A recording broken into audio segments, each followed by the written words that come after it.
All right, so welcome to AbilityMKE Now in the back room. At the moment here, we are going to be going live on the radio in 30 seconds. So for anybody who's catching us right at the beginning of this, just hang tight for a moment and we'll be with you live real quick here. And I hear a little bit of background noise on your end. Yeah. The judge AGT, maybe the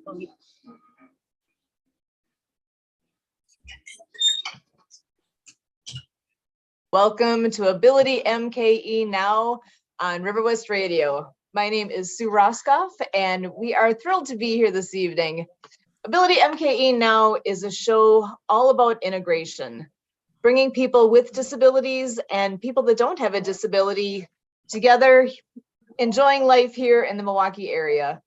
We all have different abilities, and here at AbilityMKE Now, we dive into this topic of diverse abilities. The concept of disability hits a wide range of possibilities. We could be talking about physical or mental disabilities, the deaf and hard of hearing community, blindness, chronic pain, mental health diagnosis, goals of substance use reduction, and the list goes on. We all have our own experiences with disability, whether it's our own or with people we know or encounter in everyday life. Here at AbilityMKE Now, we break down those barriers and celebrate the ability in all of us. As a good friend of ours always would say, look at my ability, not my disability. And we can all appreciate those words and that sentiment. So with that, I am going to pass the baton over to Ms. Emily Gollmer to give an introduction here for our guest this evening. So Emily, over to you.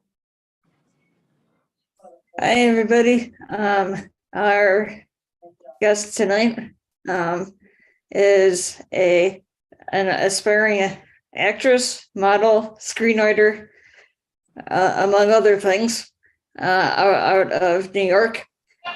And so we met her through the Happy Neighborhood Project. And so I'm going to hand over to Juliana to introduce herself. Welcome, Juliana. If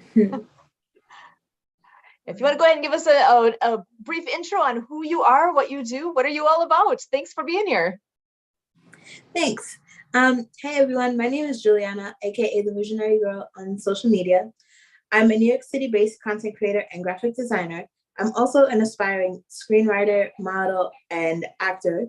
The reason why I really wanted to break into these industries is because there's a lack of diversity in the entertainment industry. And I always come back to a movie that came out in 2020 called Music. It was supposed to be about an autistic girl named Music who loves music. But the girl was not played by an actress with a disability. It was played by a star from Dance Moms. I'm not going to say her name, but you guys know who I'm talking about, just from the description. There are so many other projects that come into mind when I think about it. And what really inspired me to really get into film and TV was watching the Oscars when Coda, a movie about a deaf family, won. And I said, okay, if this movie can do this great, I think I can probably write something or create something that is essentially going to hit the same places as Coda did. That's why I started screenwriting. And currently I have 3 to 6 or 7 films at the moment that I'm writing. One is called The Given, which is about 7 magical teenagers with different magical abilities, ranging from fire to imagination. And it's not even produced yet. It's just, I have it written. The next one is something I just started writing called Project Possibilities. Essentially, Project Possibilities is based off of an organization here in New York. But I wanted to change it so that way Project Possibilities could showcase people with disabilities doing what they love and their special abilities, because a disability is not something that makes you different, it makes you special. Another project that I'm starting on is called Sharena of Belize. And I mean, I can go on and on for days, but yeah, that's pretty much it. So yeah. Excellent. Oh, we're so glad to have you here with us. So with the screenplays that you've written, then where do you find your inspiration? What is there anything in particular that that led you to create what you've created? I think what really inspired me was I love movies like Black Panther, and stuff that makes me just get out of my seat. I always say this, I always tell people this, but when I was in 6th grade, I started a special needs school in New York. And they took us to Broadway shows every month to every year. And the first show I went to go see with that school was called it was called Wicked. And I loved Wicked. And I always say this, but I was bitten by the artist bug. And what I mean by that is I fell in love with the arts. And ever since, the arts have always been my thing. I love it. That's awesome. I love that.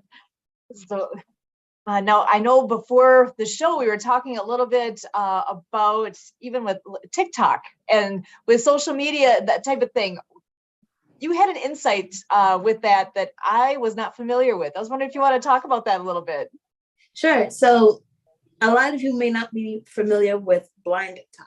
Blind Talk or Disability Talk is a group of people with AKA blindness or visual impairment or people with disabilities. It's a hashtag that you can just search hashtag Blind Talk or hashtag Disability Talk, and you'll see videos upon videos about people with different disabilities and visual impairments talking about their experiences and talking about different things. There's a guy that I follow named the Blind, well, his username is the Blind Surfer, and I love watching his videos. He's blind, but he does voiceovers, and it's so much fun just to watch him. And oh my God, he's a huge inspiration to me. Oh my gosh, I love that. So, and what was the name again? It was the Blind Surfer? Yes. Did I get that right? Mm-hmm. I need to make a note of that so I can look that up. So I should back up a little bit. So how did you meet? So who did you meet here with our group? Did you meet Emily? Did you meet Kurt? How did we all end up connecting here? I met Kurt and Emily at the HMP. I don't remember which meeting it was, but we essentially just met on HMP a couple of weeks ago. Awesome. So we've been especially blessed with doing the networking that we've done with Happy Neighborhood Project and the people that we've had the pleasure of meeting. And I'm so glad that brought us all together here, that we could have you as a guest tonight, because this is amazing. So actually, Emily, did you have anything that you wanted to ask about Juliana and what she all does? It's going to give you a chance to come back in here. Oh, you're muted yet. I'm not sure. Oh, that's I'm fine. not sure. I'm not sure, but the Blind Talk sounds awesome. And I think correct me if I'm wrong, Juliana. Kurt can say something when he gets back. Well, I see his arm. I think we were sort of going to kind of collaborate with Juliana a little bit, because she's looking to write a play, I believe, right, Juliana? You were writing a movie. Okay. So I think there was going to be some collaboration with that, I think, from a conversation the other day, but I guess we'll see where that goes. So with the writings that you're doing, which do you have one in mind that would be the first one that you're hoping to turn into a movie? Yes, actually, I do have one that I'm still writing right now, and I'm hoping to at least finish up in between the next 3 to 6 months, because I'm still finishing the course on Coursera for writing a feature-length film. And the film in particular is called, well, the script is called 110% Me. It's about an immigrant girl named Janessa, and her family comes from Belize. And she has retinitis pigmentosa, which is essentially tunnel vision. But that tunnel vision does not end. And I wanted to showcase Janessa, her love for the arts, and her trying to find her her artist bug. Where does she want to go? Where does the artist bug take her? And that's essentially what I'm trying to write in 110% Me. Awesome. I love the title alone here. I'm very interested to hear more of where this goes. And do you have any idea of a timeline on how long it may take to put that together and for that to become available? Or I'm not familiar with all the hurdles that you go through to make that become a reality. So what's your hope with the timeline vision? Well, the script I'm hoping to finish at least before the summer. And I'm going to be posting it on the Blacklist and a couple of other screenwriting websites. But definitely, I really would love to see this as a film, because I know a lot of people, even if you're not disabled, you will find something that you resonate with, whether it may be the love for the arts or just feeling out of sync with what society may want you to be. Awesome. So I'm going to go ahead and ask the question that personally I sometimes find as the uncomfortable question. So I know you've talked about visual impairment along the way here. Would you mind sharing with us a little bit more about your personal experience? Sure.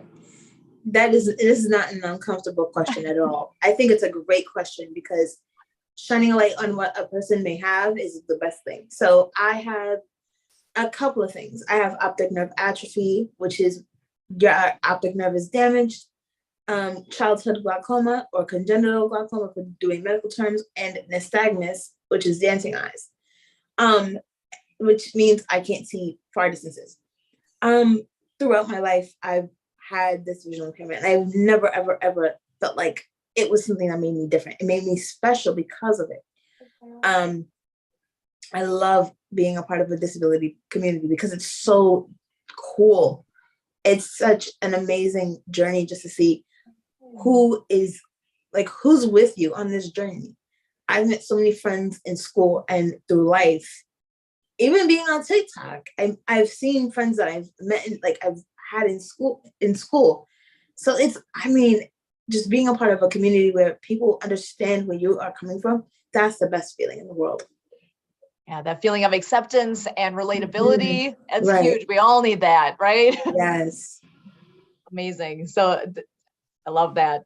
Yeah, there's a few things you said there. It's like, okay, we're in the right place here. I'm so glad you're with us. So I'm going to ask then the next question about, I appreciate that you are open to talking about your experience and what that's all been like for you. So for somebody who has never met anyone who has a visual impairment, I'm kind of thinking back to a friend of ours who is a wheelchair user. And I know sometimes people want to be overly helpful and want to start like pushing the chair for them, or, and it's like, wait a second, hold on. Is there things that are helpful or not helpful, or for somebody who has no experience with an individual that has visual impairments, what do you find as being most helpful or not? Is there anything that ends up being kind of a pet peeve of how people may approach you along the way in life? I love this question. Oh, good. I love it because this is something that a lot of people have covered on Blind Talk. And I'm so happy about this question, because one of the ladies that I watched, she was talking about people wanting to pray over her.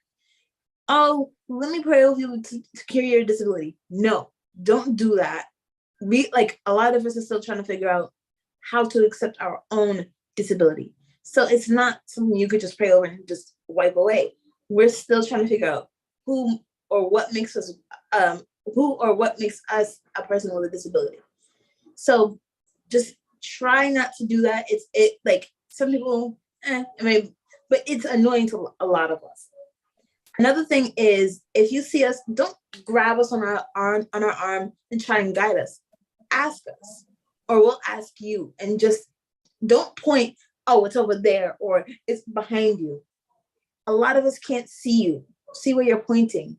So you can say, okay, walk down 2-3 doors, 8 o'clock. Use the clock system. A lot of blind people find that useful because it gives them a perspective. And especially I know a lot of my blind and visually impaired people, you guys may know this, and we worked on this in orientation mobility. That's one of the things that really helps us is if you say, okay, it's not this way or that way, but it's to your left or to your right. Don't use over there and over here, because that gets on our nerves. It's like, why? You know, we can't see it, or like sometimes we'll be off and you're like, oh, no, I'm the other way. So just use left or right, use directions, please. Excellent. Oh, I love that. If at any time during this you think of anything else you want to throw in there, please do, because that's the kind of thing that is super helpful for people on so many levels. You know, because we all have our own things that can help us or annoy us, or you know, and to be able to actually have that thought in our mind of, okay, I might think I'm being helpful in this situation, but you know what? I need to put myself in the other person's shoes and think about what is it like. I mean, people typically are well-intentioned, but sometimes, you know, that's that whole thing of just ask the question. What would be most helpful, and be open. Exactly. Yeah, like that's the best thing. Yeah, somebody might think they're helping, but in reality, they're like really not. All that much, depending on what it is. So it's the other thing about maybe asking if it doesn't seem to be going the way you think. So I should ask then too, what other kinds of things do you enjoy doing? Do you have any sports perhaps? That our background personally and how we all got started in this has to do with adaptive water skiing. So I'm always kind of curious if you have any flavor of that you've enjoyed in your life or desire to. Oh my God, yes. So when I was in school, I went to a special needs school, or a school for special education. And at that school, we had different teams because it was essentially a private boarding school for people with visual impairment and behavioral disabilities. Thank you to the New York Institute for Special Education, because that school really did a lot. Besides being a residential school, the whole time they had us busy. So when you hit like, I think it was like 13 or 14, we were able to join different teams. So we had swimming, I didn't join that one. They had wrestling, I didn't join that one. I did cheerleading and bowling. I auditioned and I tried out for a track and field. And I even played a sport called goalball, which is essentially you're taking a ball that is, it's not as heavy. It's heavier than a basketball and it's as big as a basketball, but you don't throw it, you roll it. And inside the ball are bells that ring, and you're blindfolded. So it's like just rolling a ball into a corner, essentially. But you cannot throw, you cannot use your eyes, and you have to be blindfolded. And then later on, as I went through high school, we were introduced to blind beep baseball, which is the same thing as goalball, but it has a sound that beeps and it allows us to find it. And the good thing is, you don't have to be blind to play that sport, because there's a lot of sports out there with the USABA, U.S. Association for Blind Athletics. I think if you guys are really interested in sports, look into it, because if you love sports, just do it. They have sports from goalball all the way up to water skiing as well. So if you want to do it, do it. That's amazing. And actually, we have a friend that does a lot of open gym kind of activities where everybody uses a wheelchair for whatever the sport is that night. And he just calls it another pair of shoes or a different pair of shoes. And so that whole idea of putting the blindfold on where we could all play the same sport and have that being a component of it is amazing. I love that idea. And it's fun. It, like, when I first played it, I played against the guys, but it was painful, but I liked it. It was fun because it was a way of saying, okay, normally I use my eyes, but I'm gonna use my ears.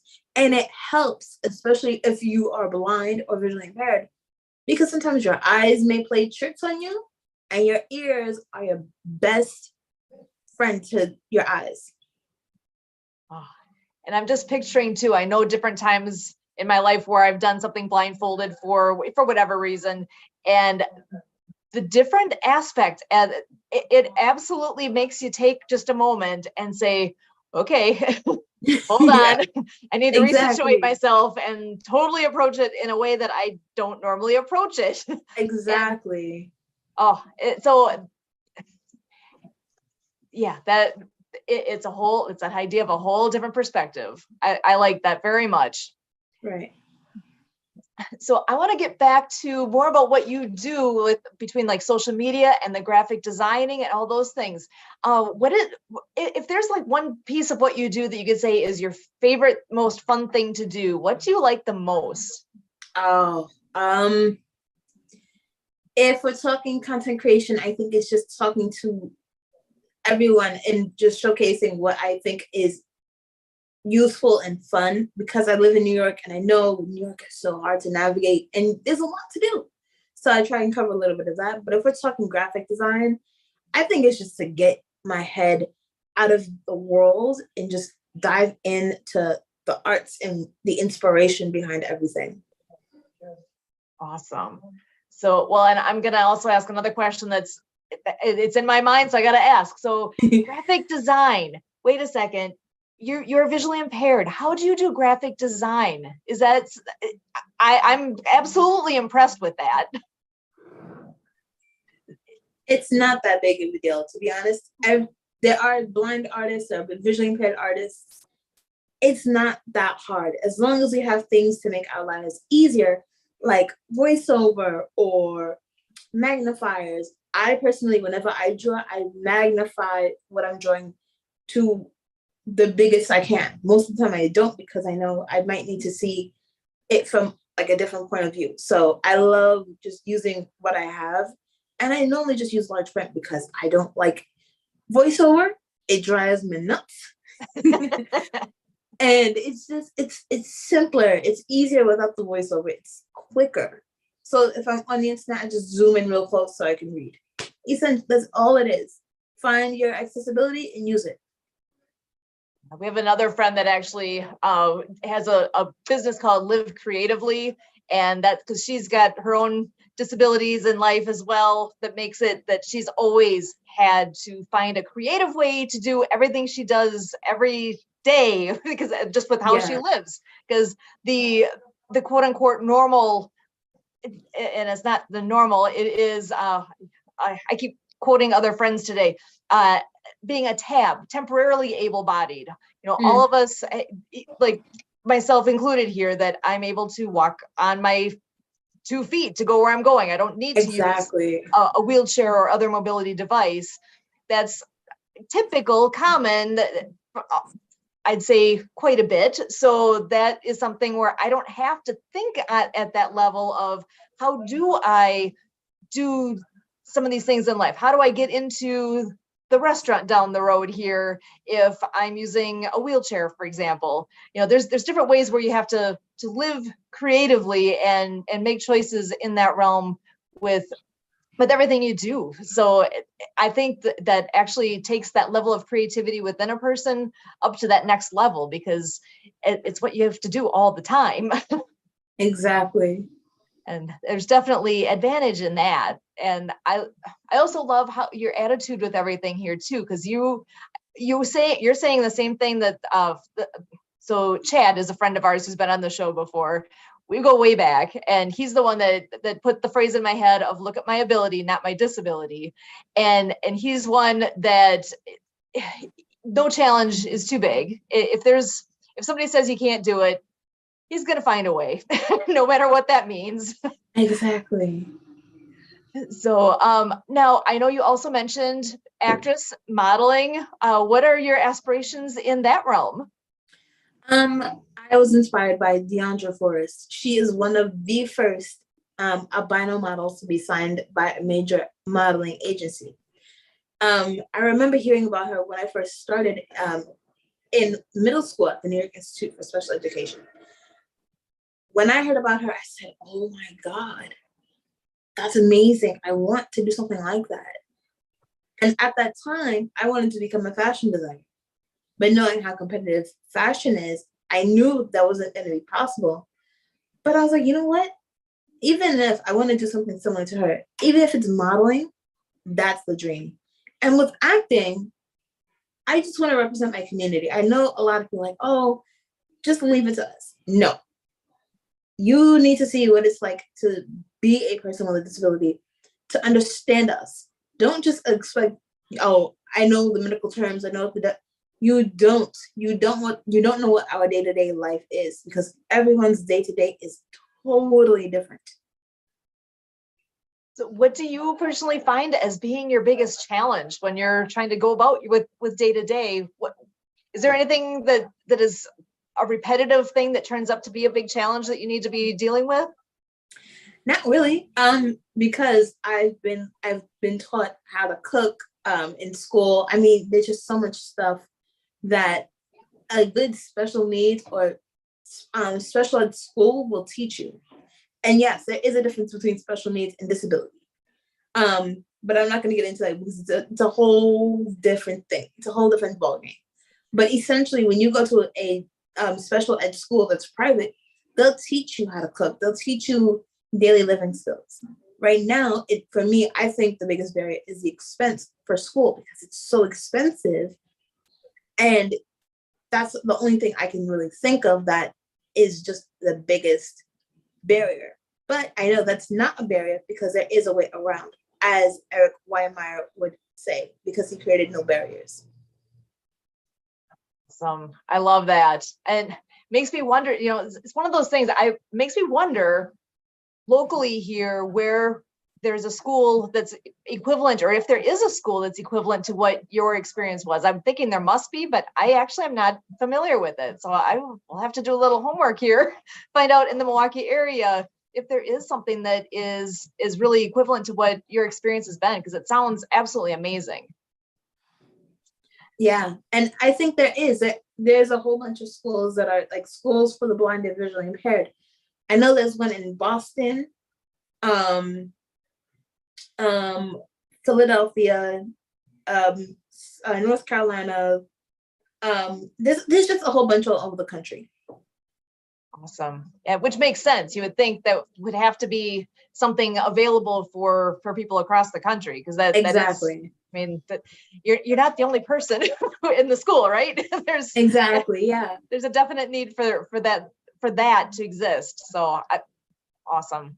So I know we're getting down to the last moments here. I'm just wondering if you had any thoughts that you would like to share as kind of a parting message for everybody.